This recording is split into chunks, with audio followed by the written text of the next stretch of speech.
A leading woman is someone who has natural confidence, very authentic, and I think the most important trait, no matter how successful you are, is humility.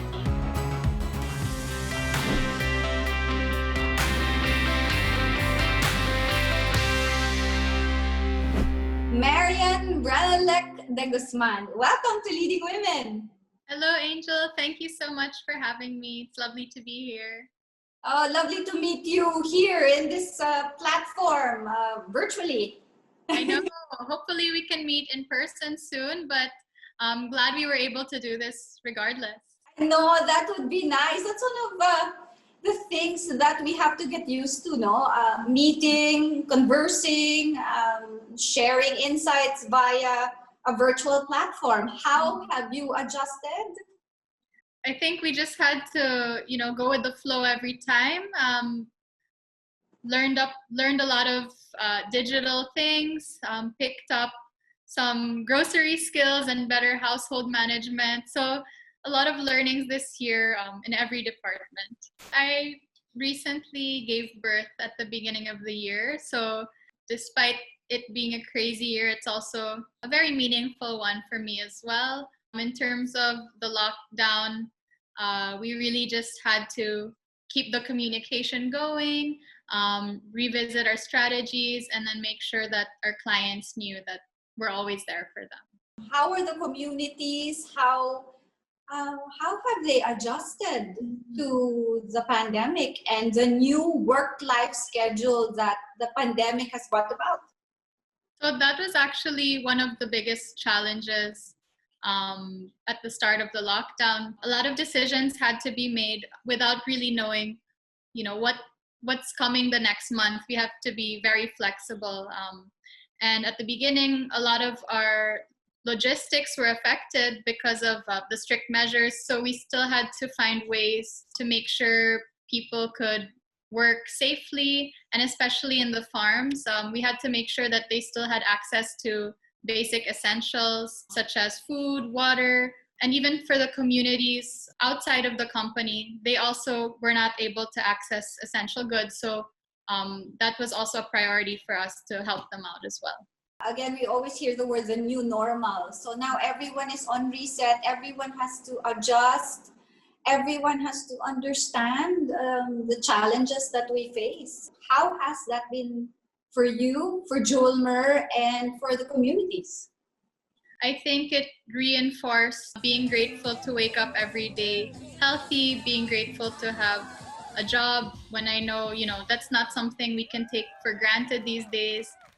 Really having that state of gratitude.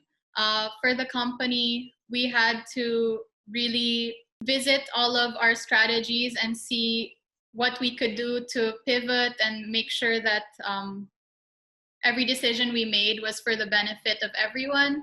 An example is to cater to our clients. When our stores were closed, we were actually supplying them with food.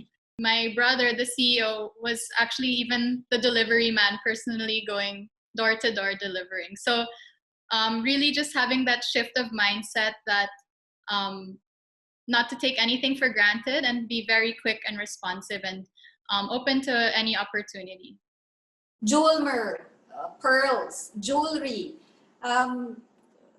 it could be categorized as a non-essential. How do you make sure that your presence, again, is still felt, that there is still that sense of self when we purchase jewelry or when we wear what we already have? What is that like? How has that been? When we think essentials, we think food, water, which of course, those are definitely the basic needs. But another essential in life is really love. And jewelry is a way of showing someone you care, you love them. It's a way of gifting yourself. So love will always be an essential. And then also the pearl, it goes beyond a fashion statement, because behind every pearl is actually hundreds of people who are working to produce that single pearl, and those hundreds of people are actually the breadwinners supporting 8 other family members. there's that aspect that you're still taking care of the communities as well.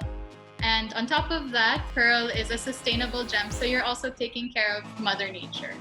And I believe all of those are still essential.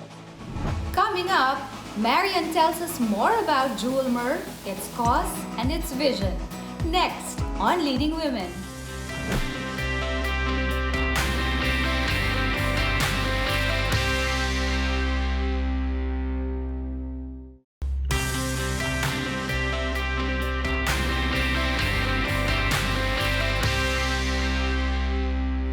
Supporting local livelihood and sustainable practices are among the core values Jewel Mer continues to uphold despite these trying times. The pandemic or the health crisis that the world is now experiencing, the world faces, where do you find the strength, the drive, and the purpose in pursuing and making everyone realize the value of the pearl and the value of helping the communities? Because it's a rippling effect. You purchase, you're able to help the communities. I think the drive really comes from our colleagues and the communities. We're now on our 41st year this year. Many people have been in the company since the start. We have over 80 second generation employees. Some of our divers, their children are the marine biologists. So what drives me is really continuing that legacy and giving back, and can't imagine a world without the golden pearl. So we're doing everything we can to preserve the pearl and everything it protects and stands for. We're actually donating a part of the proceeds to PGH Medical Foundation and Save Palawan Seas Foundation. PGH Medical Foundation is really using those funds to support frontliners with equipment. And Save Palawan Seas Foundation is a foundation founded by Jewel Mer, where we really take care of the communities that surround the pearl farms. It has education, so teaching them not to do dynamite and cyanide fishing. Beyond that, giving them other alternative livelihood practices that are sustainable so they can still take care of their families without harming the earth. There's always something ongoing where we're trying to take care of the communities. Mm-hmm. Any special connection to these causes, more so now during the pandemic, helping our frontliners and making sure the communities still have a source of income. They're able to feed their families, they're able to sleep at night knowing that their tummies are full and their hearts are warm. Throughout the lockdown, we really wanted to show our support for frontliners.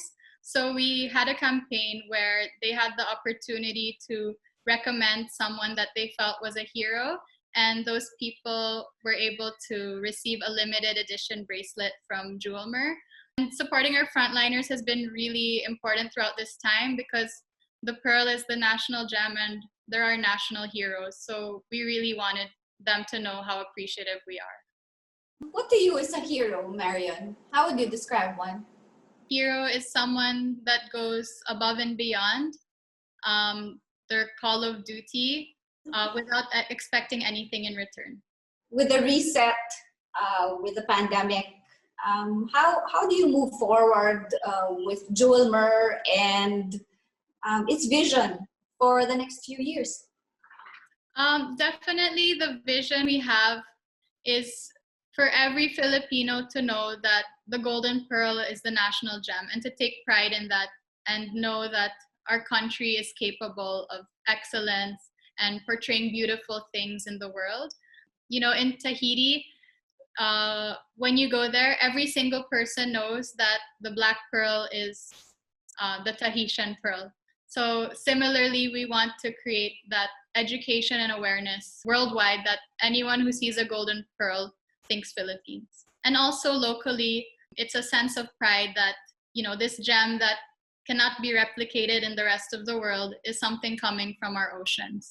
In our process, there's 377 steps, and that takes up to 5 years for one single pearl. So the step could be as simple as cleaning the oyster, and it can be as complicated as performing the operation, which is kind of like performing eye surgery, for example, because it's so precise and the slightest mistake you make will affect whether you have a beautiful pearl or not.